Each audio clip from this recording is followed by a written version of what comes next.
മക്കളെ എജുപോർട്ടിന്റെ പുതിയൊരു വീഡിയോ സെഷനിലേക്ക് എല്ലാവർക്കും സ്വാഗതം. ഇന്ന് നമ്മൾ ഡിസ്കസ് ചെയ്യാൻ പോകുന്നത് 7ാമത്തെ ചാപ്റ്ററിലെ അഡീഷൻ രാസപ്രവർത്തനം അല്ലെങ്കിൽ അഡീഷൻ റിയാക്ഷൻ എന്ന് പറഞ്ഞിരിക്കുന്ന ഒരു ഏരിയ ആണ്.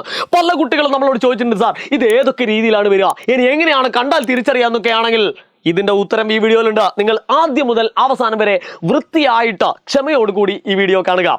ഓക്കെ, അപ്പൊ ഒരു ചോദ്യത്തിന് തന്നെ 2 രീതിയിൽ ഞാൻ നിങ്ങളോട് ചോദിക്കും, അല്ലെങ്കിൽ 2 രീതിയിൽ ഞാൻ അത് കാണിച്ചു തരും. അപ്പോൾ നിങ്ങൾക്ക് ഈ പ്രശ്നങ്ങൾക്കൊക്കെ ഒരു പരിഹാരം ഉണ്ടാവും എന്ന് ഞാൻ വിചാരിക്കുകയാണ്. നേരെ നമുക്ക് വീഡിയോസിലേക്ക് പോവാം. ഓക്കെ, അഡീഷൻ റിയാക്ഷൻ അല്ലെങ്കിൽ അഡീഷൻ രാസപ്രവർത്തനം എന്താണ് എന്ന് ജസ്റ്റ് നമ്മളൊന്ന് അറിയണം. എങ്ങനെയാണ് ഇത് കാണപ്പെടുക എന്നുള്ളതാണ്. ഒന്നുമില്ലടാ, ഒന്നുകിൽ നിങ്ങളോട് ഡബിൾ ബോണ്ടിൽ ചോദിക്കും, അല്ലെങ്കിൽ ട്രിപ്പിൾ ബോണ്ടിൽ ചോദിക്കും. മലയാളീകരിച്ച് പറയുകയാണെങ്കിൽ ചോദ്യം വരുന്നത് ദ്വിബന്ധനത്തിലോ ത്രിബന്ധനത്തിലോ ആയിരിക്കും. മക്കൾ എന്ത് ചെയ്യുക, ഇതിനെ ഏകബന്ധനത്തിലേക്ക് സിംഗിൾ ബോണ്ടിലേക്ക് മാറ്റുക. ഇതാണ് ശരിക്ക് സിമ്പിൾ ആയിട്ട് പറഞ്ഞാൽ അഡീഷൻ രാസപ്രവർത്തനം അല്ലെങ്കിൽ അഡീഷൻ റിയാക്ഷൻ എന്ന് പറഞ്ഞു കഴിഞ്ഞാൽ, അല്ലെ? അതായത് ഡബിൾ ബോണ്ടിൽ വന്നു കഴിഞ്ഞാൽ നിങ്ങൾ സിംഗിൾ ബോണ്ടിലാക്കുക, അഥവാ ദ്വിബന്ധനത്തിൽ വന്നാൽ ഏകബന്ധനത്തിലാക്കുക. ത്രിബന്ധനത്തിൽ വന്നാൽ നിങ്ങൾ ദ്വിബന്ധനത്തിലേക്ക് മാറ്റിയതിനു ശേഷം ഏകബന്ധനത്തിലേക്ക് മാറ്റുക. ദാറ്റ് മീൻസ് ദ്വിബന്ധനത്തിൽ വന്നാൽ നിങ്ങൾ എന്ത് ചെയ്യുക, നേരെ ഏകബന്ധനത്തിലേക്ക് മാറ്റുക, ഒന്നും നോക്കാനില്ല. ഇനി ത്രിബന്ധനത്തിൽ അല്ലെങ്കിൽ ട്രിപ്പിൾ ബോണ്ടിലാണ് വരുന്നതെങ്കിൽ അത് ദ്വിബന്ധനത്തിലേക്ക് മാറ്റിയതിനു ശേഷം ഏകബന്ധനത്തിലാക്കുക. മക്കളെ മനസ്സിലാക്കുക, ഏറ്റവും പ്രധാനപ്പെട്ട ഒരു കാര്യം, ഉത്തരം എന്തായാലും സിംഗിൾ ബോണ്ട് അല്ലെങ്കിൽ ഏകബന്ധനത്തിലായിരിക്കും. ഈ ഒരു കാര്യം മനസ്സിൽ കുറിച്ച് വെക്കുക. ഉത്തരം എന്തായാലും എന്തായിരിക്കും, the answer must be in single bond, അല്ലെ? ഉത്തരം ഏകബന്ധനത്തിൽ ആയിരിക്കണം എന്നതാണ് അഡീഷൻ റിയാക്ഷൻ. ഇതാണ് പൊതുവായിട്ട് നിങ്ങളോട് പറയാനുള്ളത്. അപ്പൊ നേരെ നമുക്ക് ചോദ്യത്തിലേക്ക് പോവാം. ഏതൊക്കെ രീതിയിലാണ് നമ്മളോട് ചോദിക്കാറുള്ളത്? ഒരു രീതിയാണ് ഈ രീതി. Okay, CH2 double bond CH2 plus H2O. അല്ല സാറേ, ഇതൊരു അഡീഷൻ രാസപ്രവർത്തനം അല്ലെങ്കിൽ അഡീഷൻ റിയാക്ഷൻ ആണെന്ന് എങ്ങനെ നമുക്ക് തിരിച്ചറിയാം? ഒന്നുമില്ലടാ മക്കളെ, ഇതാ ഡബിൾ ബോണ്ട് കണ്ടില്ലേ? ഡബിൾ ബോണ്ട് കണ്ടാൽ പിന്നെ ഒന്നും നോക്കാനില്ല. അത് അഡീഷൻ രാസപ്രവർത്തനം അല്ലെങ്കിൽ അഡീഷൻ റിയാക്ഷൻ ആയിരിക്കും. നമ്മളിപ്പോൾ പറഞ്ഞുള്ളൂ, ഡബിൾ ബോണ്ടിലോ ട്രിപ്പിൾ ബോണ്ടിലായിരിക്കും ചോദ്യം വരിക എന്ന് നമ്മളിപ്പോൾ പറഞ്ഞിട്ടേ ഉള്ളൂ, അല്ലേ? അപ്പൊ ഡബിൾ ബോണ്ട് ആണെന്ന് മനസ്സിലായി, നമുക്ക് അഡീഷൻ രാസപ്രവർത്തനം അല്ലെങ്കിൽ അഡീഷൻ റിയാക്ഷൻ ആണെന്ന് മനസ്സിലായി. അല്ല സാർ, ഇത് എങ്ങനെയപ്പോ ചെയ്യാ? പിടിച്ചോളി. ആദ്യം തന്നെ മക്കൾ ചെയ്യേണ്ടതാ, ഈ 2C വൃത്തിക്ക് ഇങ്ങോട്ട് എഴുതുക, CC. ഓക്കെ, നടുക്കുള്ള ഡബിളിനെ എന്താക്കി മാറ്റുക, ഏകബന്ധനാക്കി മാറ്റുക. ഒരു വരട്ട് കൊടുക്കുക, അല്ലെ? ഡബിൾ ആയാൽ ഏകബന്ധനം. ഏറെ ഇവിടെ 2 ഹൈഡ്രജൻ ഉണ്ടല്ലോ, ഒരു ഹൈഡ്രജൻ ഇവിടെയും കൊടുക്കുക, ഒരു ഹൈഡ്രജൻ ഇവിടെയും കൊടുക്കുക. അപ്പൊ ഇവിടേക്ക് ഒരു ഹൈഡ്രജൻ വരുമ്പോൾ CH2 ഉള്ളത് CH3 ആവും, അപ്പുറത്തെ സൈഡിലും CH3 ആവും. That's all. ഇത്രയേ ഉള്ളൂ അഡീഷൻ രാസപ്രവർത്തനം എന്ന് പറയുന്ന സാധനം. വളരെ സിമ്പിൾ ആണ്, അല്ലെ? വളരെ സിമ്പിൾ ആണ്. ഒരാളിതാ ഇവിടെ നോക്കി, നിങ്ങൾ ഈ നടുക്കുള്ള double second gear first gear ആക്കുക. ഇപ്പുറത്തുള്ള ഹൈഡ്രജൻ ഒരു ആപ്പിൾ ഇയാൾക്കും കൊടുക്കുക, ഒരു ആപ്പിൾ ഇവിടെയും കൊടുക്കുക, അല്ലെ? ഇത്രയേ ഉള്ളൂ. സ്പീഡിൽ പോകുന്ന വണ്ടി മെല്ലനെ ഡൗൺ ഒന്ന് ചെയ്യുക, എന്നിട്ട് എന്ത് ചെയ്യുക, അദ്ദേഹം തിന്നുക. ഇതാണ് പരിപാടി, ഇതാണ് കോഡ് ട്ടോ. അതായത് സെക്കൻഡ് ഗിയർ പോകുന്ന വണ്ടി സിംഗിളിലേക്ക് മാറ്റുക, ഒന്നിലേക്ക് മാറ്റുക. അതിനുശേഷം ഇവിടെ 2 ആപ്പിൾ ഉണ്ട്, ഒരാൾക്ക് ഇവിടെയും കൊടുക്കുക, ഒരാൾ ഇവിടെയും കൊടുക്കുക. That's all. ഇത്രയേ ഉള്ളൂ കേട്ടോ. ഇത് ഒരു രീതി. ഇനി അടുത്ത രീതിയാണ് ഇത്.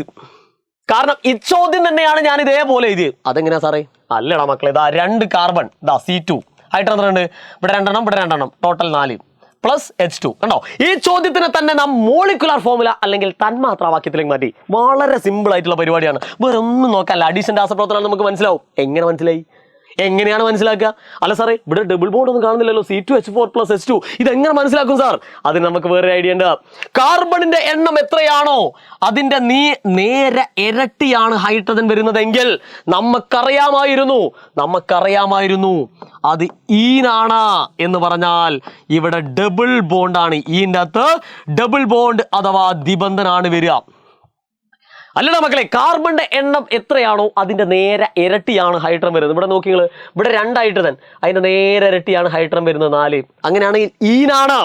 ഈൻ എവിടെയാണോ ഉള്ളത് അവിടെ ഡബിൾ ബോണ്ട് ഉണ്ട്, ദ്വിബന്ധനം ഉണ്ട്, അല്ലെ? ഏൻ എവിടെയാണോ ഉള്ളത് അവിടെ സിംഗിൾ ബോണ്ടാണ്, ഏകബന്ധനം. ഈനാണെങ്കിൽ ഡബിൾ ബോണ്ട്, ഐനാണെങ്കിൽ ട്രിപ്പിൾ അഥവാ ത്രിബന്ധനം. അതൊക്കെ നമ്മൾ പഠിച്ചിട്ടുണ്ട്, അല്ലെ? അപ്പൊ നമുക്ക് ഉറപ്പാണ് ഇത് ഡബിൾ ബോണ്ടിലാണ് ചോദ്യം. ഡബിൾ ബോണ്ടിലാണെന്ന് നമുക്ക് ഇങ്ങനെ നോക്കിയിട്ടാണ് മനസ്സിലാവുക. ഡബിൾ ബോണ്ടിലാണെന്ന് മനസ്സിലായി കഴിഞ്ഞാൽ ഉറപ്പിച്ചോ അഡീഷൻ രാസപ്രവർത്തനമാണ്. അതേപോലെ തന്നെ ട്രിപ്പിൾ ബോണ്ടിലാണെങ്കിലും അത് അഡീഷൻ രാസപ്രവർത്തനമാണ്. അത് നമ്മൾ അടുത്തായിട്ട് ചെയ്യും. ഓക്കെ, അപ്പൊ ഇതെങ്ങനെയാ സാറേ ചെയ്യാ? എടാ ഇവിടെ എളുപ്പമാടാ, ഇവിടെ ഒന്നും നോക്കാനില്ല. C2H4 ഇതിനോട് കൂടി ഹൈഡ്രജൻ ആഡ് ചെയ്യുക. ഇതാ ഈ ഹൈഡ്രജൻ ഒന്നായിട്ട് ഇതിൻ്റെ അകത്തേക്ക് കൂട്ടുക അല്ലെ, C2H4 അല്ലെ, C2H4 എന്നുള്ളതാ ഈ H2 ഇതിൻ്റെ അകത്തേക്ക് കൊടുക്കുക, കൂട്ടുക. അപ്പൊ H4 + H2 എന്ന് പറയുമ്പോൾ H6, പരിപാടി തീർന്ന്. C2H6 പരിപാടി തീർന്ന്. അല്ല സാറേ, നിങ്ങൾ നേരത്തെ എഴുതിയ ഉത്തരം തന്നെയാണോ? നോക്കി നിങ്ങൾ ഇതാ 2C C2 H എത്ര ഉണ്ട്? 3 3 6. കണ്ടോ, ഇത്രയും സിമ്പിൾ ആണ്. ഒന്നുമില്ലടാ, ഇവിടെ H4 അല്ലേ, ഈ H2 ഇതിൻ്റെ അകത്തേക്ക് കൂട്ടുക. H4ന്റെ അകത്തേക്ക് H2 കൂട്ടുമ്പോൾ H6 ആയി. That's all. ക്ലിയർ ആണോ? ഇനി നമ്മൾ ഡബിൾ ബോണ്ടിൽ തന്നെ നമ്മൾ പരിചയപ്പെട്ടു. അങ്ങനെയാണ് സാറേ, ധൈര്യം ഉണ്ടെങ്കിൽ ട്രിപ്പിൾ ബോണ്ട് ഒന്ന് കാണിച്ചിരി. ട്രിപ്പിൾ ബോണ്ട് കാണിക്കടാ, ദാ പിടിച്ചോളി. ട്രിപ്പിൾ ബോണ്ടിൽ ഇനി ഏത് ചോദ്യം വന്നു കഴിഞ്ഞാലും നമ്മൾ ട്രിപ്പിൾ ബോണ്ടിലായാലും ഡബിൾ ബോണ്ടിലായാലും ഒക്കെ നമ്മൾ ചെയ്യുന്ന രീതിയൊക്കെ ഒന്ന് തന്നെ. അവിടെ നോക്കി നിങ്ങൾ, ഞാൻ ആദ്യം പറഞ്ഞതാ, ട്രിപ്പിൾ ബോണ്ടിലാണെങ്കിൽ നിങ്ങൾ ആദ്യം തന്നെ അതിനെ ഡബിളിലേക്ക് മാറ്റുക, എന്നിട്ട് സിംഗിൾ ബോണ്ട് ആക്കുക അല്ലേ. അങ്ങനെ പോകണം. 3 2 1 അല്ലേ. അപ്പം എന്ത് ചെയ്യൂ? അവിടെ നോക്കി, ഇവിടെ നിന്ന് ഈ സിയും എഴുതുക, CC. നടുക്ക് ട്രിപ്പിൾ അഥവാ ത്രിബന്ധനം ഉള്ളത് ഡബിൾ ആക്കുക, ഒരു ഗിയർ കുറയ്ക്കുക. ഗിയർ കുറച്ചാൽ ഉടൻ തന്നെ ഇപ്പുറത്തുള്ള ആപ്പിൾ തുല്യമായിട്ട് തിന്നണം അല്ലെ. അപ്പൊ CH, ഇവിടുന്ന് ഒരു എച്ചും വരും, ഇവിടുന്ന് ഒരു എച്ചും വരും. അല്ലപ്പോ H2, അപ്പുറത്തും H2. റെഡിയാണോ മക്കളെ? റെഡിയാണോ? ഉത്തരമായോ? ഉത്തരമായിട്ടില്ല, കാരണം ഉത്തരം സിംഗിൾ ബോണ്ടിലായിരിക്കണം. അപ്പൊ എന്ത് ചെയ്യണം? ഈ സാധനത്തിനെ ഒന്നുകൂടി ഇങ്ങോട്ട് എടുക്കുക അല്ലെ. അപ്പൊ എന്ത് ചെയ്യും? CH2 ഡബിൾ ബോണ്ട് CH2, അതാ അതിങ്ങോട്ട് എഴുതിയെടുക്കുന്നു. പ്ലസ് ഈ H2 തന്നെ താഴോട്ട് എഴുതുന്നു. ആദ്യം നമ്മൾ ആരെ കൊണ്ടാണോ റിയാക്ട് ചെയ്യിപ്പിച്ചത് അയാളെ തന്നെ രണ്ടാമതും എടുക്കുന്നു. എന്നിട്ട് നമ്മൾ പഴയ പരിപാടി തന്നെ. CC 2C എഴുതുന്നു. ഡബിൾ ആണെങ്കിൽ ഇവിടെ സിംഗിൾ, ഇവിടെ ട്രിപ്പിൾ ആണെങ്കിൽ ഡബിൾ അല്ലെ. അപ്പൊ ഇവിടെ ഡബിൾ വന്നതിനെ കൊണ്ട് ഇവിടെ ഒരു സിംഗിൾ ഇടുന്നു അല്ലെ. ഒരായിട്ട് നമ്മുടെയും കൊടുക്കുന്നു, ഒരായിട്ട് നമ്മുടെയും കൊടുക്കുന്നു. That's all. CH3. ഓക്കെ മക്കളെ, റെഡി ആണല്ലോടാ? റെഡി ആണല്ലോ. അപ്പൊ സെക്കൻഡ് അഥവാ നമ്മളെ ഡബിൾ ബോണ്ടിൽ വന്നാൽ നേരെ സിംഗിൾ ആക്കാം അല്ലെ, 2 1. എന്നാൽ ട്രിപ്പിൾ ബോണ്ടിൽ വന്നാൽ 3 2. ആ 2നെ ഒന്നുകൂടി ചെയ്തതിനു ശേഷം 1 ആക്കുക. 3 2 1 എന്നുള്ള ഫോർമാറ്റിലായിരിക്കണം പോകേണ്ടത് കേട്ടോ. അതൊന്ന് ക്ലിയർ ആയിട്ട് ഓർത്ത് വെച്ചാൽ മതി. അപ്പൊ ഇത് ചോദിക്കുന്ന മറ്റൊരു രീതി, ഈ ട്രിപ്പിൾ ബോണ്ട് വരുന്ന മറ്റൊരു രീതി ഇതാ. അല്ല സാറേ, ഇതിപ്പോ ട്രിപ്പിൾ ബോണ്ട് ആണോ എന്നൊക്കെ എങ്ങനെ മനസ്സിലാകുക? അതിനാടാ അടുത്ത ഐഡിയ. നോക്ക്, കാർബണിന്റെ എണ്ണം എത്രയാണോ അതിന്റെ ഇരട്ടിയിൽ നിന്ന് 2 കുറച്ചാൽ അല്ലെ, കാർബണിന്റെ എണ്ണം 2, അതിന്റെ ഇരട്ടി എന്ന് പറയുമ്പോൾ 4. ആ 4-നകത്ത് നിന്ന് 2 കുറച്ചാൽ എത്ര വരിക? 2. അത്രയല്ലേ ഹൈഡ്രജൻ വരുന്നത്. അങ്ങനെയാണെങ്കിൽ അത് എന്താണ്? അയിനാണ്. അയിൻ എവിടെയുണ്ടോ അവിടെ ട്രിപ്പിൾ ബോണ്ട് ആണ്. ട്രിപ്പിൾ ബോണ്ട് അഥവാ ത്രിബന്ധനമാണ് അല്ലെ. എനിക്കൊരു ഡൗട്ട്. അങ്ങനെയാണെങ്കിൽ എൻ്റെ പൊന്നു മക്കൾ പറ, C4 ആണ് വരുന്നതെങ്കിൽ ഹൈഡ്രജൻ എത്ര വരും? കാർബൺ 4, അതിന്റെ ഇരട്ടി എന്ന് പറയുമ്പോൾ 8. 8-ൽ നിന്ന് 4 കുറച്ചാൽ 4. അപ്പോൾ ഹൈഡ്രജൻ 4 വരും.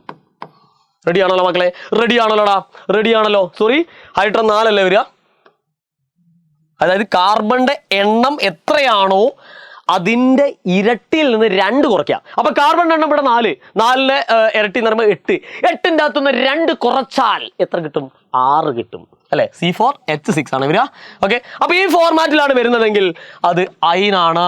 അയിനുണ്ടെങ്കിൽ ട്രിപ്പിൾ ബോണ്ട് ആണ്. മനസ്സിലാക്കുക. എയിനുണ്ടെങ്കിൽ സിംഗിൾ ബോണ്ട്, ഈനുണ്ടെങ്കിൽ ഡബിൾ ബോണ്ട്, അയിനുണ്ടെങ്കിൽ ട്രിപ്പിൾ അഥവാ ത്രിബന്ധനം. ഓക്കെ, അപ്പൊ ത്രിബന്ധനാണ് നമുക്ക് മനസ്സിലായി. കാരണം കാർബൺ എണ്ണം 2, അതിന്റെ ഇരട്ടി എന്ന് പറയുമ്പോൾ 4. 4-ൽ നിന്ന് 2 കുറച്ചാൽ 2. അത്രയും എണ്ണം ഹൈഡ്രജൻ വന്നു അല്ലെ. ഇനി നമുക്ക് ഈസിയാണ് അല്ലെ. ട്രിപ്പിൾ ആണ് വന്നതെന്ന് എപ്പോഴും ഓർക്കണേ. ഇവിടെ ട്രിപ്പിൾ ആണ്. അപ്പൊ എന്ത് ചെയ്യണം? നേരെ ഒന്നും നോക്കാനില്ല നിങ്ങള് ഈ ഹൈഡ്രജൻ ഇങ്ങോട്ട് കൂട്ടുക. അപ്പൊ ഇത്ര വരും C2. H2-ന്റെ കൂടെ ഈ H2 കൂട്ടുക. അപ്പൊ H4. സിമ്പിൾ. ഉത്തരായിട്ടില്ലേ? 3-ൽ നിന്ന് ഇപ്പൊ 2-ലേക്ക് എത്തിയിട്ടേ ഉള്ളൂ. ഇനി ഇതിനെ ഒന്നുകൂടി ഇങ്ങോട്ട് എടുക്കാം. അപ്പൊ C2H4 + H2 gives എന്ത് ചെയ്യാം മക്കളെ? ഈ ഹൈഡ്രജൻ ഒന്നുകൂടി കൂട്ടാം അല്ലെ. അപ്പൊ C2H6 അല്ലെ. H4-നോട് കൂടെ ഈ H കൂടി ചേർക്കാം, H6. അപ്പൊ ഇതേ സാധനം തന്നെയാണ് നമ്മൾ ഇവിടെ എഴുതിയിരിക്കുന്നത്. നോക്കി ആദ്യത്തെ നോക്കണ്ട, C2H4 നോക്കുക. C2H4 എന്ന് പറയുമ്പോൾ 2C H4. ഇനി ഫൈനൽ ഉത്തരം നോക്കി, C2H6. കണ്ടോ? അപ്പൊ ഏത് രീതിയിൽ ചോദിച്ചു കഴിഞ്ഞാലും നമുക്ക് ഈസി ആയിട്ട് ചെയ്യാം. കണ്ടൻസ്ഡ് ചെയ്യേണ്ട രീതി ഇങ്ങനെയാണ്. മോളിക്കുലാർ ഫോമിൽ ഒന്നും നോക്കാനില്ല, നേരെ ഹൈഡ്രജനോട് കൂട്ടുക കേട്ടോ. ട്രിപ്പിൾ ആണോ എന്ന് പ്രത്യേകം ശ്രദ്ധിക്കണം, കാരണം 2 സ്റ്റെപ്പ് ചെയ്യണം. ട്രിപ്പിൾ ആണെങ്കിൽ എന്ത് ചെയ്യണം? ആദ്യം തന്നെ ഒരു ഉത്തരം എഴുതുക, ആ ഉത്തരത്തിന് വീണ്ടും ഹൈഡ്രജനോട് ചേർന്നിട്ട് വേണം ഫൈനൽ ഉത്തരം എഴുതാൻ. ഡബിൾ ആണെങ്കിൽ വലിയ കുഴപ്പമില്ല, ഡബിൾ ആണെങ്കിൽ നമുക്ക് നേരെ ഒറ്റ സ്റ്റെപ്പ് ചെയ്യാം. ട്രിപ്പിൾ ആണെങ്കിൽ 2 സ്റ്റെപ്പ് ചെയ്യണം. ക്ലിയർ ആണല്ലോ മക്കളെ? അപ്പൊ ഇങ്ങനെയൊക്കെയാണ് കുഴപ്പിക്കുന്ന ചോദ്യങ്ങൾ എന്നൊക്കെ പറഞ്ഞ് ഓരോരുത്തർ നമുക്ക് ഇട്ടുതരിക അല്ലോ. എന്ത് വന്നാലും ശരി കൃത്യമായിട്ട് പ്രാക്ടീസ് ചെയ്യുക. കൃത്യമായിട്ട് മനസ്സിലായി എന്ന് ഞാൻ വിചാരിക്കുകയാണ്. അഡീഷൻ റിയാക്ഷന് ഇനി ഒരു സംശയമില്ല എന്ന് ഞാൻ വിചാരിക്കുകയാണ്. വീഡിയോ നിങ്ങൾക്ക് പുതിയ ഒരു വെളിച്ചം തന്നെങ്കിൽ, പുതിയ ഒരു അറിവ് നിങ്ങൾക്ക് തന്നെങ്കിൽ, നിങ്ങൾ എന്ത് ചെയ്യുക? അടിയിലൊന്ന് കമന്റ് ചെയ്യുക. മാത്രമല്ല നിങ്ങൾക്ക് ഇഷ്ടപ്പെട്ട കൂട്ടുകാരികൾക്കും ഒക്കെ എന്ത് ചെയ്യുക? ഈ വീഡിയോ ഷെയർ ചെയ്യുക. അപ്പോൾ ലൈവ് ക്ലാസ്സുകളൊക്കെ നമ്മൾ അടിച്ച് തകർക്കുന്നുണ്ട്. ഓക്കെ, അപ്പോൾ കെമിസ്ട്രി റിലേറ്റഡ് ആയിട്ടുള്ള മുഴുവൻ സിമ്പിൾ ആയിട്ടുള്ളതും ചോദിക്കാൻ സാധ്യതയുള്ള ടഫ് ക്വസ്റ്റ്യനുകളൊക്കെ നമ്മൾ അതിനകത്ത് ഉൾപ്പെടുത്തും. ഓക്കെ, ഒരുപക്ഷെ നിങ്ങൾ ആദ്യമായിട്ട് കേൾക്കുന്ന ക്വസ്റ്റ്യൻസുകളൊക്കെ ആയിരിക്കാം. എന്തായാലും ശരി, നിങ്ങൾ അടിപൊളിയായിട്ട് പഠിപ്പിച്ചിട്ട് സാറ് നിങ്ങളെ പരീക്ഷയിലേക്ക് കയറ്റും. ഓക്കെ, അപ്പോൾ മറന്നു പോരുത്, കമന്റ് ചെയ്യാൻ മറന്നു പോരുത്, അതുപോലെ തന്നെ ലൈക്ക് ചെയ്യാൻ മറന്നു പോരുത്, ഷെയർ ചെയ്യാൻ മറന്നു പോരുത്. വീണ്ടും കാണാം. Good bye.